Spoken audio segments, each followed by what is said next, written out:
مکہ مکرمہ میں آج کا خطبہ بڑا ہی شاندار تھا اور ایسے موضوع کے متعلق تھا جو ہمارے معاشرے کے اندر جس کی ضرورت بہت زیادہ ہے اور اس کی وجہ سے لوگ بہت زیادہ گمراہیوں کے شکار ہو رہے ہیں۔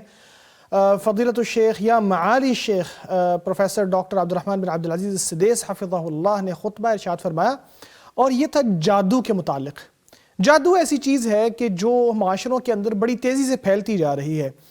خطیب صاحب نے اپنے خطبے کے شروع میں بتایا کہ آج کے دور میں چیلنجز ویسے بھی بہت زیادہ ہیں، پریشانیاں مشکلات بہت بڑھتی چلی جا رہی ہیں، نفسیاتی بیماریاں ہیں، معاشرہ جو ہے وہ مختلف طرح کی پریشانیوں میں اور بیماریوں میں مبتلا ہو گیا ہے۔ کئی طرح کی آزمائشیں انسان کے اوپر آ جاتی ہیں، ان میں کچھ ایسی بھی ہوتی ہیں کہ جن کی وجہ سے اللہ تبارک و تعالیٰ یا جن کے ذریعے اللہ تبارک و تعالیٰ انسان کے گناہ معاف فرما دیتا ہے۔ کچھ ایسی بھی ہوتی ہیں کہ جو انسان کے درجات کو بلند کرتی ہے، اور مومن کا معاملہ تو یہ ہے کہ جو بھی پریشانی اس کے اوپر آئے وہ اس کے لیے اچھی ہی ہوتی ہے۔ ایسا نہیں ہوتا کہ انسان کے اوپر کوئی پریشانی آئے، مصیبت آئے، وہ اس کے لیے بری ہو۔ مومن کے اوپر جب پریشانی آتی ہے تو صبر کرتا ہے اور صبر کے بدلے اسے اجر ملتا ہے۔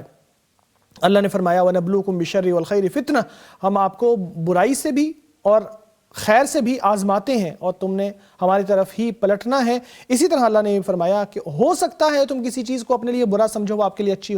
ہو سکتا ہے تم کسی چیز کو اپنے لیے اچھا سمجھو وہ آپ کے لیے اچھا نہ ہو۔ تو یہ چیزیں اللہ تبارک و تعالیٰ کے ہاتھ میں ہیں، اور نبی اکرم صلی اللہ علیہ وسلم نے یہ بھی فرمایا ہے کہ مومن کا معاملہ تو بڑا اچھا ہے، جب اس کے اوپر مصیبت آتی ہے تو بھی اس کے لیے وہ مصیبت اچھی ہی ہوتی ہے، کیونکہ صبر کرتا ہے اور صبر کا بہت بڑا اجر ہے۔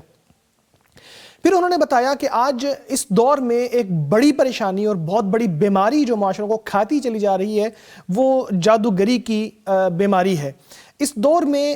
جبکہ یہ بیماری بہت پھیل چکی ہے اور لوگ پریشانیوں کے شکار بھی ہیں، ہمیں اپنے آپ کو محفوظ رکھنے کا اہتمام کرنا چاہیے۔ ہمیں چاہیے کہ ہم ایسا طریقہ اختیار کریں، ایسا راستہ اختیار کریں جس سے ہم محفوظ ہو جائیں، ہم تمام طرح کی برائیوں سے یا جادوگری سے یا جادوگروں سے یا نظر سے یا حسد سے یا دوسری ایسی بیماریوں سے محفوظ ہو جائیں۔ اور اس سے محفوظ ہونے کا بہترین ذریعہ قرآن کریم کی آیات ہیں۔ اللہ تبارک و تعالیٰ نے فرمایا ہے ہم قرآن کریم میں سے جو آیات نازل کرتے ہیں وہ مومنوں کے لیے شفا ہیں۔ اسی طرح نبی اکرم صلی اللہ علیہ وسلم نے بھی دم کرنے کی اجازت دی، اور آپ صلی اللہ علیہ وسلم نے فرمایا کہ مجھے اپنے دم لا کے دکھاؤ، جس دم کے اندر کوئی شرک نہیں اس میں کوئی حرج نہیں ہے، آپ دم کیا کرو۔ پھر آپ صلی اللہ علیہ وسلم خود بھی دم کیا کرتے تھے۔ حسن حسین رضی اللہ تعالیٰ عنہما کو معوذتین یعنی فلق اور ناس پڑھ کے ان پر دم کرتے تھے، اور آپ صلی اللہ علیہ وسلم نے بتایا کہ ہمارے والد ابراہیم علیہ السلام اپنے بچوں کو اسماعیل اور اسحاق کو انہی آیات کو پڑھ کے دم بھی کیا کرتے تھے۔ اسی طرح انہوں نے بتایا کہ آج کے دور میں بہت ضروری ہے کہ ہم صبح و شام کے اذکار بھی پڑھیں، آنے جانے کے، گھر سے نکلنے کے اور گھر میں داخل ہونے کے، کھانے سے پہلے، کھانے کے بعد، لباس پہننے کے، اور دیگر اذکار جو نبی اکرم صلی اللہ علیہ وسلم سے ثابت ہے وہ سارے پڑھتے چلے جائیں تاکہ ہم محفوظ ہو جائیں۔ اسی طرح سورۃ البقرہ اور سورہ آل عمران ان کو بھی پڑھنا چاہیے۔ نبی اکرم صلی اللہ علیہ وسلم نے فرمایا کہ سورۃ بقرہ ایسی چیز ہے کہ جس کو پڑھ لیا جائے تو برکت ملتی ہے، نہ پڑھا جائے تو یہ حسرت کا باعث بنتی ہے۔ پھر شیطان اس سورت کا مقابلہ نہیں کر سکتا، خاص طور پر آیت الکرسی اور سورۃ البقرہ کی آخری آیات۔ پھر یہ کہ انسان کو چاہیے کہ جب کسی بیماری کا شکار ہو جائے، جب کسی مصیبت کا شکار ہو جائے، اسے لگے کہ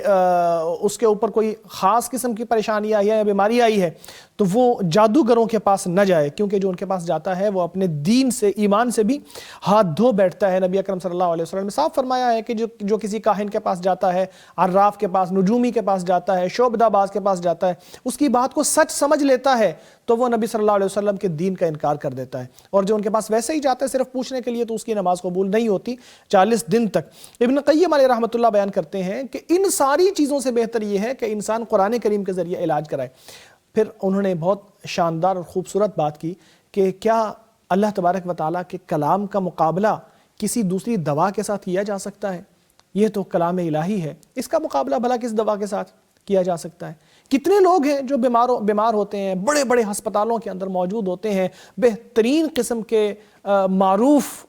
اطباء بھی موجود ہوتے ہیں، ڈاکٹرز ہوتے ہیں، پوری ٹیمیں لگی ہوتی ہیں ان کو شفا دینے کے لیے، لیکن شفا نہیں مل رہی ہوتی۔ بالآخر کلام الہی پڑھا جاتا ہے، دم کیا جاتا ہے تو اللہ ان کے ذریعے شفا دے دیتا ہے۔ ابن القیم علیہ رحمۃ اللہ فرماتے ہیں کہ قرآن ہی دوا ہے ہر طرح کی بیماریوں کے لیے، چاہے وہ دل کی بیماریاں ہوں یا چاہے وہ جسمانی بیماریاں ہوں، لیکن شرط یہ ہے کہ صحیح طریقے سے قرآن کریم کے ذریعے علاج کیا جائے۔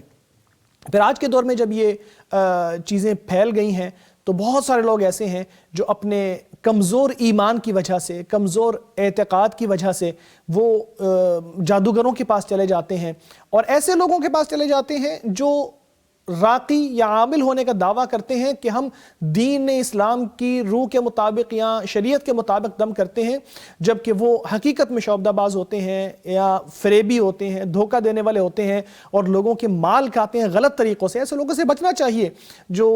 غلط طریقے سے دم درود کرتے ہیں، کچھ ایسے الفاظ بولتے ہیں جن کی سمجھ نہیں آ رہی ہوتی، جو شیطان کی باتوں کو نقل کرتے ہیں، قرآن کریم کی آیات کو الٹا پڑھتے ہیں یا ایسے کام کرتے ہیں۔ ان لوگوں سے دور رہنا چاہیے۔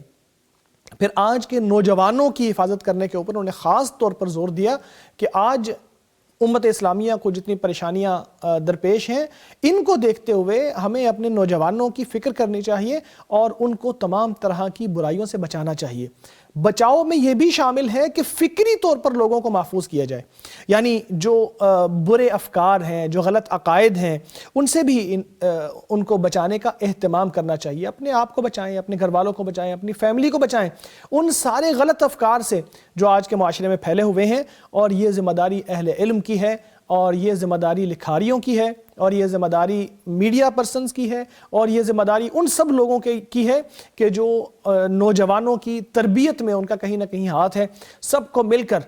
نوجوانوں کو درست راہ پہ لانا چاہیے، ان سارے افکار سے انہیں بچانا چاہیے۔ ایسا نہ ہو کہ نوجوان اغیار کے ہاتھوں میں کھیلنے لگیں اور غلط راستوں پر بھٹک جائیں۔ ان کی حفاظت کرنی چاہیے، ان کو